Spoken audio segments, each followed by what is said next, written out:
Good morning. Today we will discuss regarding buffering and grounding in signal conditioning.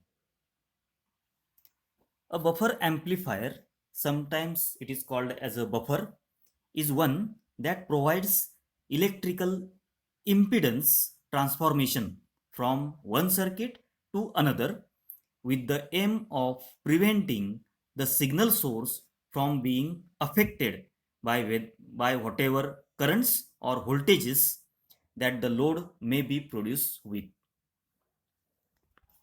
So this is needed when the peripheral operates at a different voltage or current to that on the microprocessor bus system, or there are different ground references. The term buffer is used for a device that provides isolation and current or voltage amplification. For example, if the output of a microprocessor is connected to the base of the transistor, the base current required to switch the transistor is greater than that supplied by the microprocessor, and so a buffer is used to step up the current. There also has often to be isolation between the microprocessor and the higher power system. So buffer just changes the current or voltage levels, and buffer which not only amplifies but inverts the input. The signal is buffered from load currents. The, the two main types of buffer exist, the voltage buffer and the current buffer. So these are the circuits of two.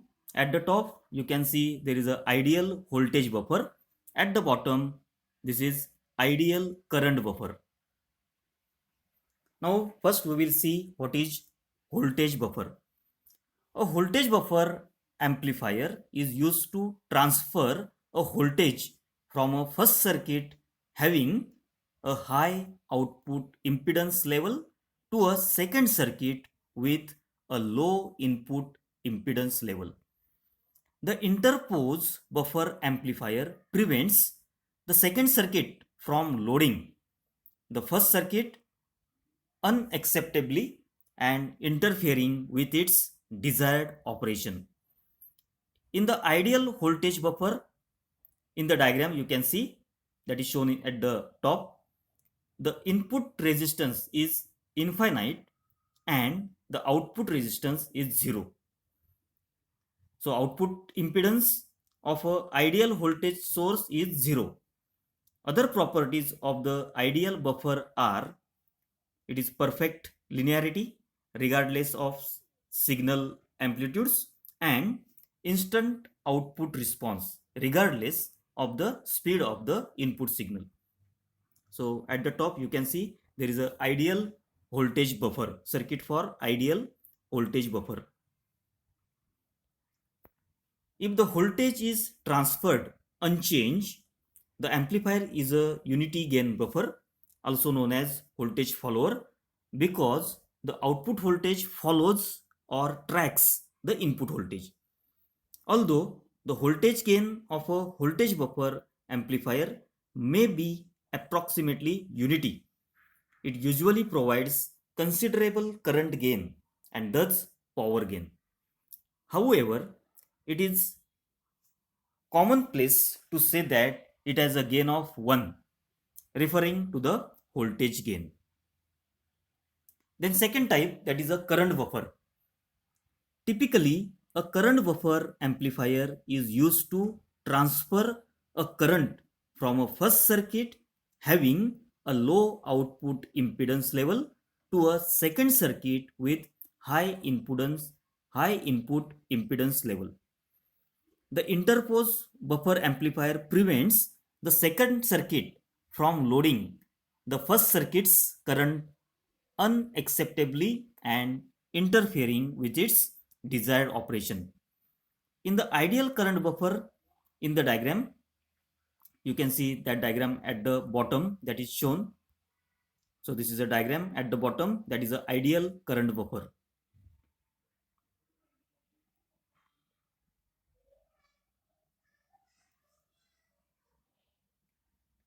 So the interpose buffer amplifier prevents the second circuit from loading the first circuit's current unacceptably and interfering with its desired operation.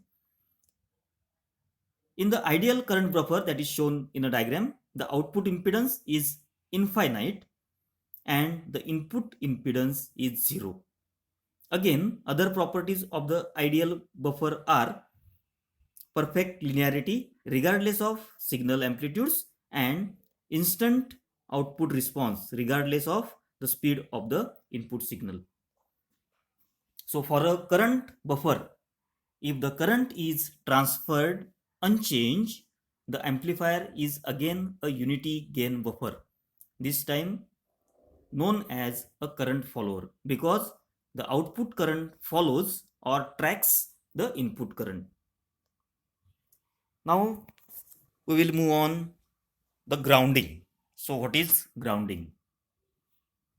So proper grounding techniques are necessary for safety of the equipment operation and performance.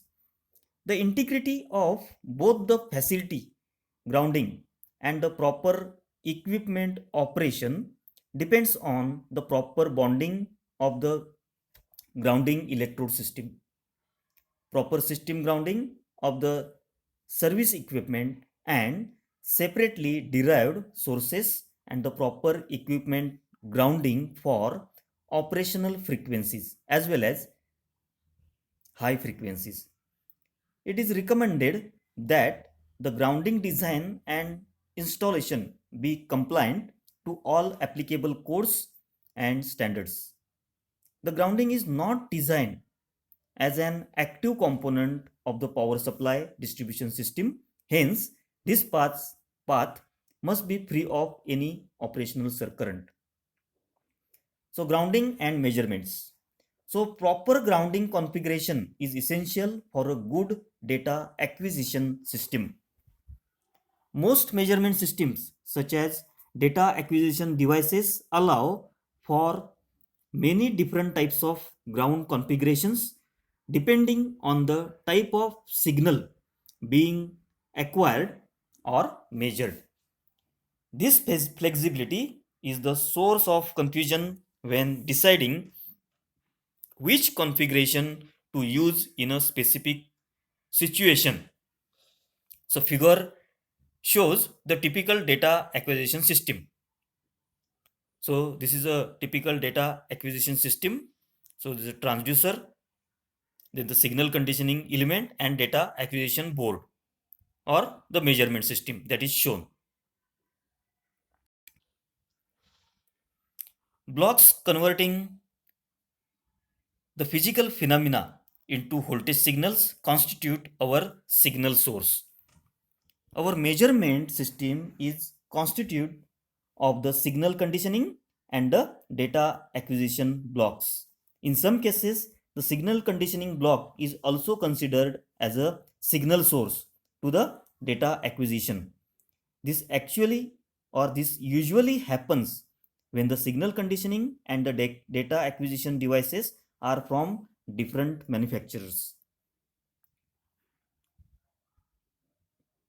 So in a diagram, this is a data acquisition system, this is a transducer, there is a conversion, then there is a signal conditioning, and last stage, that is data acquisition board or measurement system.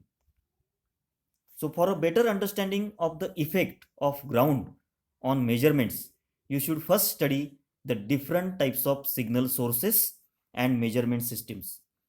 It is then very important to go over different configurations to match the signal source with its base measurement system for minimal noise and error.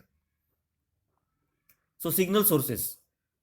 So you can see the figure number 2, that is signal source types. So there are two main categories of signal source. First, it is a grounded or ground reference, and second, it is a ungrounded or floating signals. So you can see, so first, and the diagram at the left hand side, that is a grounded signal or ground reference signal, and on the right hand side, that is a ungrounded signal. So first, that is the grounded or ground reference signal sources. A grounded signal source is one in which the voltage signals are reference to a system ground such as earth or building ground. Note that the negative terminal of the signal source shown above is reference to ground, or it is connected to the ground.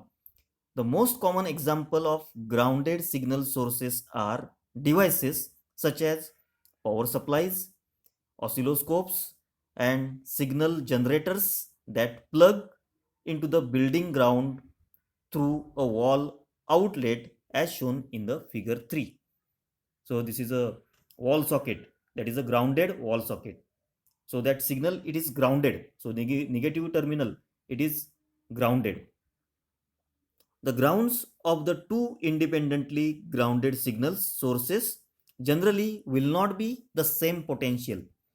The difference in ground potential between two instruments connected to the same building ground system is typically 10 millivolt to 200 millivolt or even more. The difference can be higher if the power distribution circuits are not properly connected. So this is a grounded wall socket, that is for the grounded signal. Now second type of the signal, that is ungrounded or floating signal sources.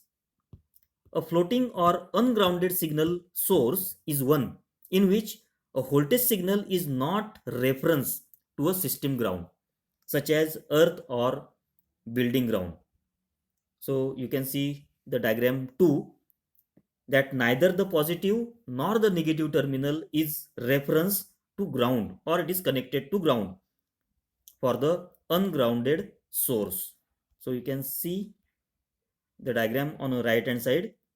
So negative terminal, it is not connected to ground. You can see in a diagram. In the first diagram, so negative terminal, it is connected to ground, and in a diagram on the right hand side, it is not connected. So it is ungrounded signal. So the common examples of floating signal sources include the digital multimeter, batteries, thermocouples, transformers, and isolation amplifiers. So that is regarding the grounding and buffering.